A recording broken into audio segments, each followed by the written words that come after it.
नमस्कार बच्चों, इस वीडियो में हम पढ़ेंगे ऑक्सीजन परिवार के तत्व का अगला कंपाउंड सल्फ्यूरिक अम्ल।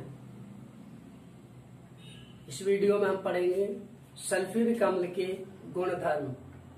तो चलिए बच्चों शुरू करते हैं। पहला, भौतिक गुण।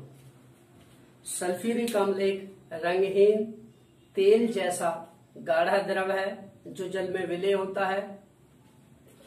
यह जल मिलाने पर अत्यधिक ऊष्मा उत्पन्न करता है, जिसके कारण जल मिलाने पर अत्यधिक उछलन का मतलब होता है बम्पिंग, उछलना, जिसके कारण जल मिलाने पर यह उछलन यानी कि बम्पिंग करता है। अतः इसे तनु करने के लिए सल्फ्यूरिक अम्ल में धीरे धीरे जल मिलाया जाता है। सल्फ्यूरिक अम्ल में लगभग 2% जल पाया जाता है और यह 98% सांद्रता का सल्फ्यूरिक अम्ल लगभग 338 डिग्री सेल्सियस पर उबलता है, यानी कि इसका क्वथनांक होता है 338 डिग्री सेल्सियस। नेक्स्ट, रासायनिक गुण। पहला है रासायनिक गुण में नंबर 1, अपघटन। सांद्र सल्फ्यूरिक अम्ल गर्म करने पर अपघटित होकर सल्फर डाइऑक्साइड SO3 तथा जल देता है। H2SO4 एरो गर्म करेंगे तो देगा H2O प्लस SO3 यानी कि सल्फर डाइऑक्साइड अपघटित हो जाएगा। नंबर 2, दूसरा गुण, अम्लीय लक्षण। सल्फ्यूरिक अम्ल एक द्विक्षारकीय अम्ल है। द्विक्षारकीय अम्ल, सल्फ्यूरिक अम्ल एक द्विक्षारकीय अम्ल है। द्विक्षारकीय अम्ल का मतलब है H2SO4 में सल्फ्यूरिक अम्ल में 2 विस्थापनीय अम्लीय हाइड्रोजन परमाणु पाए जाते हैं।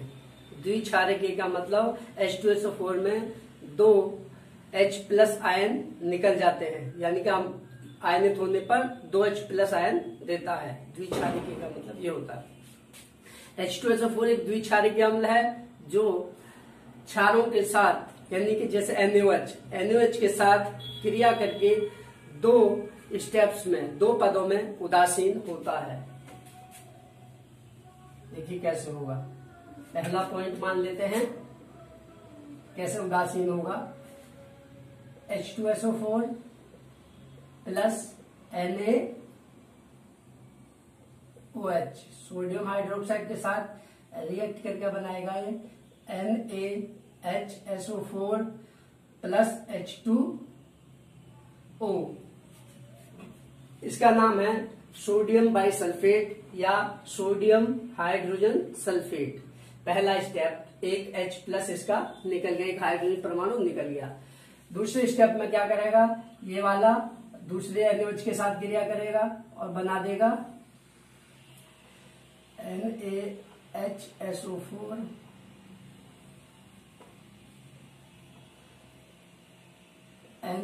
यहीं पर दिखाते हैं इसी के नीचे NaHSO4 प्लस NaOH एरो, ये बनाएगा Na2SO4 प्लस H2O।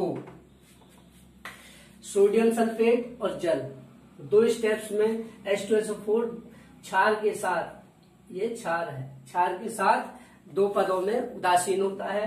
पहले पद में सोडियम बाइसल्फेट बना है या सोडियम हाइड्रोजन सल्फेट बना है। दूसरे पद में दूसरे NaOH अणु के साथ क्रिया करके देता है सोडियम सल्फेट। दूसरा,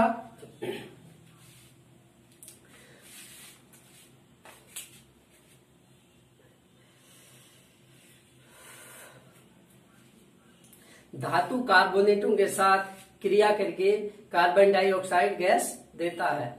इसी प्रकार धातु सल्फाइटों के साथ क्रिया करके SO2 सल्फर डाइऑक्साइड गैस देता है। फिर से रिपीट करता हूं, धातु कार्बोनेटों के साथ क्रिया करके सल्फ्यूरिक अम्ल कार्बन डाइऑक्साइड गैस देता है। इसी प्रकार धातु सल्फाइडों के साथ क्रिया करके सल्फर डाइऑक्साइड गैस देता है।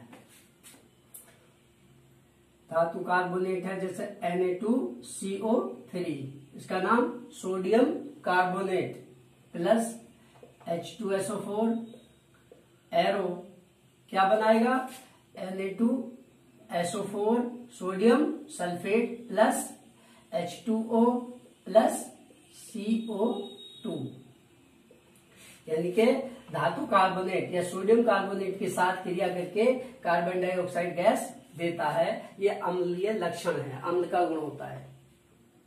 इसके बाद तीसरा गुण है ऑक्सीकारक गुण, ऑक्सीडाइजिंग करेक्टर्स। ऑक्सीकारक गुण H2SO4 निम्नलिखित अधिकल्पित अभिक्रिया के अनुसार ऑक्सीकारक के रूप में कार्य करता है। H2SO4 निम्नलिखित अधिकल्पित हाइपोथेटाइज्ड अधिकल्पित अभिक्रिया के अनुसार ऑक्सीकारक के रूप में कार्य करता है। कैसे कार्य करेगा देखिए, H2SO4 ये टूटेगा H2O प्लस SO2 प्लस नवजात ऑक्सीजन। ये इसको चाहे तो ब्रैकेट में दिखा देते हैं, चाहे ऐसे दिखा दीजिए। ये नवजात ऑक्सीजन, इस नवजात ऑक्सीजन के कारण ऑक्सीकरण करेगा कुछ यौगिकों का, ठीक है। तो ये मेन रिएक्शन रहेगी स्टार्टिंग सभी में, लेकिन हम कंबाइंड लिखेंगे सब कुछ, ठीक है। तो इसके मुख्य ऑक्सीकारक गुण इस प्रकार है। नंबर 1, कार्बन को कार्बन डाइऑक्साइड में ऑक्सीकृत कर देता है। पहला, कार्बन को कार्बन डाइऑक्साइड में ऑक्सीकृत कर देता है। कैसे, वो देखिए, C+O CO2, कितने O की आवश्यकता है, 2 की, यहाँ पर 2 ले लेंगे। अब 2 कहां से आएंगे, यहां से आएंगे 2, तो पूरी रिएक्शन में 2 की गुणा लगा देंगे। तो अंतिम रिएक्शन क्या बन जाएगी जोड़ने पर, ठीक है। इसको यहाँ पर जोड़ के लिखते हैं, ये हो जाएगी C+O से O कट जाएंगे बाद में। तो C+2 की गुणा लगी है, 2H2SO4 एरो क्या बनेगा, CO2 plus 2H2O plus 2SO2, ये बन जाएगा। कार्बन को कार्बन डाइऑक्साइड में ऑक्सीकृत कर देता है।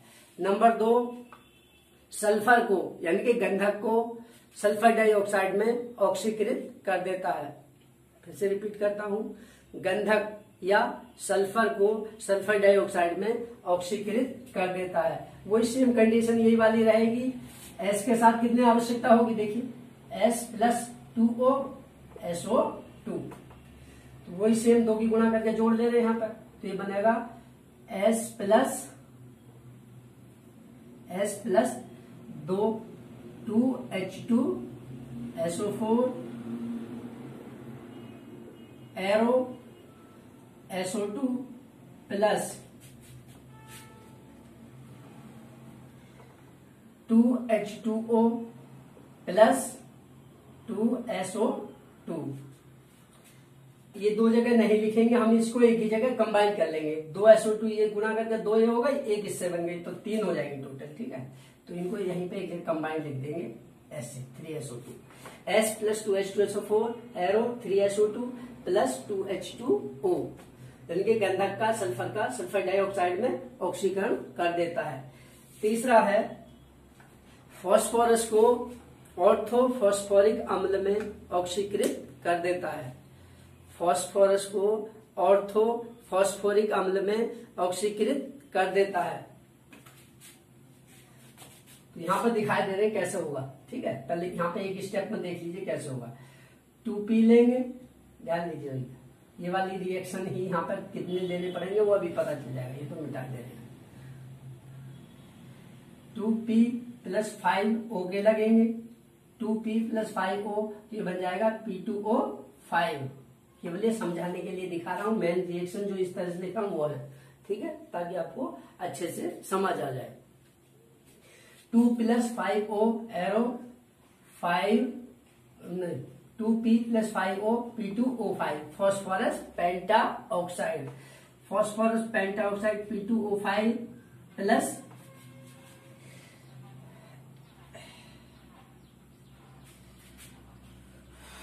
H2O, बैलेंस अभी करते हैं इसे, ये बनेगा 2H3PO4, 8 लेने हैं, इसका मतलब क्या हो जाएगा, H के 6 हो गए तो 3 ले लेंगे यहाँ पे, ठीक है, 3 दूनी 6, T के 2 तो फिर 8, 3 है तो 8, ठीक।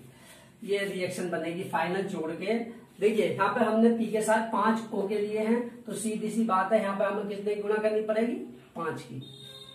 फॉस्फोरस को ऑर्थोफॉस्फोरिक अम्ल में ऑक्सीकृत कर देता है, तो उसमें 2P के साथ पहले बनेगा फॉस्फोरस पेंटाऑक्साइड, तो 2P के साथ 5O लगेंगे तब P2O5 बनेगा। तो 5O के लिए यहाँ पर 5 की गुणा करनी पड़ेगी, फिर O से O कट जाएगा, अब पूरी रिएक्शन जोड़ेंगे, हाँ, और P2O5 से P2O5 कट जाएगा, पूरी रिएक्शन को जोड़ेंगे तो क्या बनेगा, 2P प्लस, हाँ, एक चीज और देखने वाली बात है, H2O, 3 H2O का हमने उपयोग कर लिया है बाईं ओर। इस रिएक्शन में जो ऊपर वाली जो है इसमें 5 की गुणा लग रही है, पूरे में 5 H2SO4 arrow 5 H2O plus 5 SO2, ठीक है। तो 5 H2O दाईं ओर है, 3 H2O का उपयोग हमने बाईं ओर कर लिया, तो शेष कितने बचेंगे दाईं ओर, 2 H2O, तो इसको काट देंगे, इधर लिख देंगे 2P प्लस क्या होगा यहाँ पे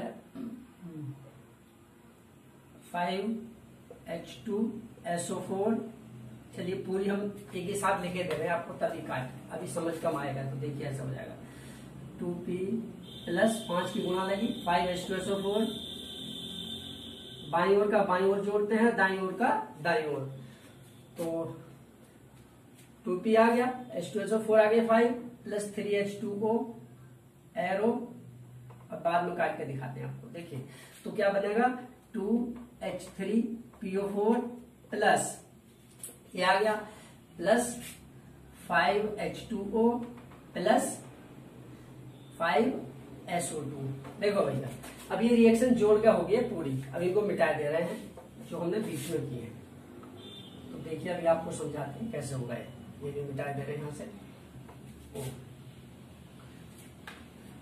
देखिए 2P 5 H2SO4 3 H2O बाईं ओर है और 5 H2O दाईं ओर है, तो इन 3 को इधर ले जाएंगे, 5 में से 3 घटाएंगे तो कितने बचेंगे, 2 H2O दाईं ओर आएंगे, तो रिएक्शन फाइनल क्या हो जाएगी, फॉस्फोरस को 2P plus 5 H2SO4 arrow 2 H3PO4 plus 5 में 3 में 2 H2O plus 5 SO2 plus 5 SO2, ये फाइनल रिएक्शन हो गई। तो क्या हो गया, फॉस्फोरस को ऑर्थोफॉस्फोरिक अम्ल में ऑक्सीकृत कर देता है, इसका नाम है ऑर्थोफॉस्फोरिक अम्ल, ठीक है, इसका नाम है ऑर्थोफॉस्फोरिक अम्ल H3PO4 का। अगला है नेक्स्ट, पोटेशियम आयोडाइड को, ध्यान से सुनिए, पोटेशियम आयोडाइड को आयोडीन में ऑक्सीकृत कर देता है, देखिए कैसे, 2Ki प्लस H2SO4 प्लस, हाँ यहाँ पर एक बात ध्यान रखने वाली, थोड़े से चेंज भी होता है, वायु की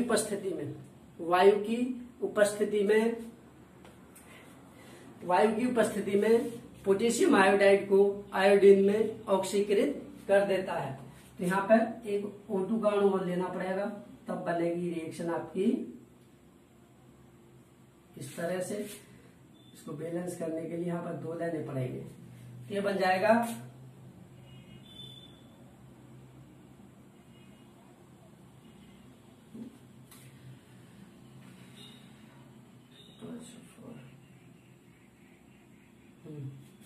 ये रिएक्शन बन जाएगी K2SO4 प्लस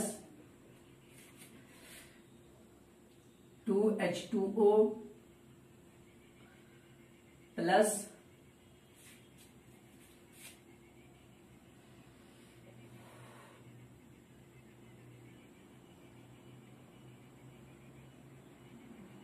नहीं, O की आवश्यकता नहीं पड़ेगी, O की आवश्यकता नहीं पड़ेगी। पोटेशियम सल्फेट को, पोटेशियम आयोडाइड को आयोडीन में ऑक्सीकृत कर देता है, O की आवश्यकता नहीं पड़ेगी, ऐसे ऑक्सीजन की आवश्यकता नहीं। ये बन जाएगा K2SO4 plus 2H2O plus SO2 plus I2। तो क्या हो गया, पोटेशियम आयोडाइड को आयोडीन में ऑक्सीकृत कर देता है, इसका नाम पोटेशियम सल्फेट, ये सल्फर डाइऑक्साइड गैस, और पोटेशियम आयोडाइड को आयोडीन में ऑक्सीकृत कर देता है। नेक्स्ट है पांचवा, नेफ्थेलीन को, नेफ्थेलीन एक कार्बनिक यौगिक है, नेफ्थेलीन को थैलिक अम्ल में ऑक्सीकृत कर देता है। नेफ्थेलीन को किसमें कर रहा है, थैलिक अम्ल में, थैलिक अम्ल में, नेफ्थेलीन को थैलिक अम्ल में ऑक्सीकृत कर देता है। अब देखिए इसकी स्ट्रक्चर क्या होगी, इस तरह से इसकी स्ट्रक्चर होती है नेफ्थेलीन की, बेंजीन रिंग, इनके सम षटभुज प्लस इसके साथ एक और षटभुज जुड़ा होगा कंबाइंड, ऐसे एक डबल बॉन्ड इधर रहेगा, एक डबल बॉन्ड इधर रहेगा। यह है नेफ्थेलीन। इसके साथ कितने की आवश्यकता पड़ेगी, 9 की, 9H2SO4 एरो, तो ये बनाएगा थैलिक अम्ल, इस तरह से COOH सिंगल बॉन्ड, ये बेंजीन रिंग, इसके साथ एक COOH ग्रुप जुड़ा होगा, एक इधर COOH ग्रुप जुड़ा होगा, इसका नाम होता है थैलिक अम्ल, थैलिक अम्ल, और इसका नाम नेफ्थेलीन जो लिखा हुआ है, प्लस 2CO2 प्लस 2CO2 लिख लेंगे, प्लस 9 यहां से और एक और 2, 10H2O प्लस, नीचे को लिखे थे, यहाँ पर जगह नहीं है, यहाँ को लिखे था, प्लस 10H2O प्लस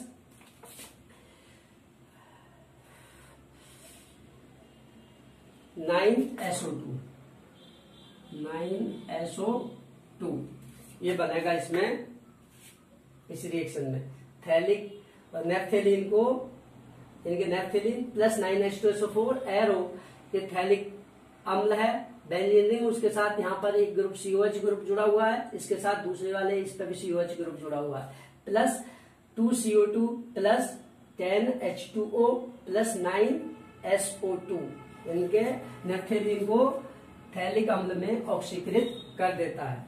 तो ये है H2SO4 के मुख्य ऑक्सीकारक गुण। अगला पॉइंट चौथा, धातुओं से क्रिया।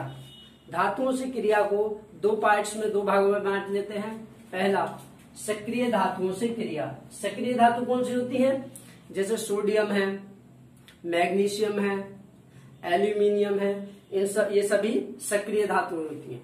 सक्रिय धातुओं से क्रिया करके धातु सल्फेट बनते हैं और हाइड्रोजन गैस निकलती है। सक्रिय धातुओं से क्रिया करके धातु सल्फेट बनते हैं और हाइड्रोजन गैस निकलती है। देखिए कैसे, Na के साथ एक लेते हैं, 2Na प्लस H2SO4, ये बन जाएगा Na2SO4 plus H2, hydrogen gas निकलेगी। इसी प्रकार मान लेते हैं जिंक भी सक्रिय धातु है, जिंक के साथ देख लेते हैं, जिंक के साथ देखते हैं Zn या Mg भी ले सकते हैं, सेम रिजल्ट आएगा, सेम ही रिएक्शन होगी, केवल Zn की जगह Mg हो जाएगा। Zn plus H2SO4 arrow ZnSO4 plus H2, इसका नाम क्या है, जिंक के साथ क्रिया करके zinc sulphate plus hydrogen gas निकलती है। दूसरा पार्ट बी, कम सक्रिय धातुओं के साथ क्रिया, ये तो थी सक्रिय धातुओं से क्रिया। उसके बाद आता है कम सक्रिय धातुओं के साथ क्रिया, जो कम क्रियाशील धातु होती है उनके साथ क्या बनाता है। तो कुछ जो इस तरह से हैं, पहला नंबर 1 कॉपर से क्रिया, यानी कि तांबे से क्रिया, Cu से क्रिया। कॉपर से क्रिया, वायु की उपस्थिति में कॉपर के साथ क्रिया करके, वायु की उपस्थिति में कॉपर के साथ क्रिया करके कॉपर सल्फेट बनाता है। देखिए कैसे बनेगा,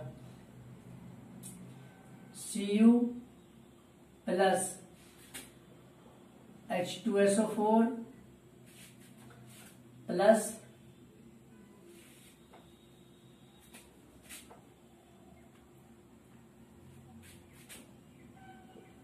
Cu प्लस H2SO4